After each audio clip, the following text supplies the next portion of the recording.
আমি তোমাদেরকে দেখিয়েছি সুজির বলগুলো কিভাবে হচ্ছে দুধে দিয়ে হচ্ছে ঘন করে নামিয়ে পরিবেশন করে দেখিয়েছি তোমাকে, ওটা কেমন হয়েছে। আর কিছু বল দেখো আমি এটা হচ্ছে ভেজে নিচ্ছি। এখানে হচ্ছে সুজির বলগুলো বানিয়ে এটা তেলের ভিতরে কিন্তু ছেড়ে দিয়ে এটাকে আমি লাল লাল করে ভেজে নিব।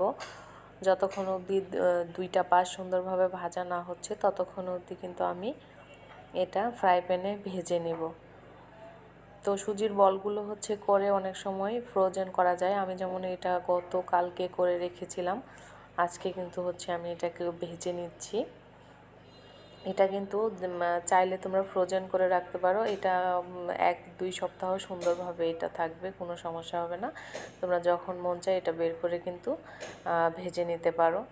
এটা কিন্তু বেশ দারুণ হয় খেতে, তোমরা বাসায় ট্রাই করে দেখো। দেখো আমার এক পাশটা কিন্তু সুন্দরভাবে ভাজা হয়ে গিয়েছে, আমি এটাকে উল্টিয়ে আরেকটা পাশ সুন্দর করে লালচে করে ভেজে নিব। তো দেখো আমি কিন্তু দুইটা পাশই সুন্দর করে ভেজে নিচ্ছি। এটা কিন্তু বাচ্চার টিফিন, তারপর হচ্ছে তোমরা বিকেলে নাস্তা হিসাবে, তারপর হচ্ছে তোমরা এটা খেতে পারো।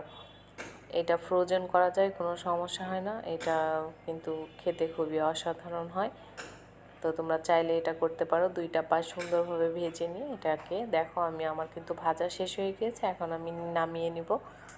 তো এই তো আমার সুজির বলগুলো রেডি।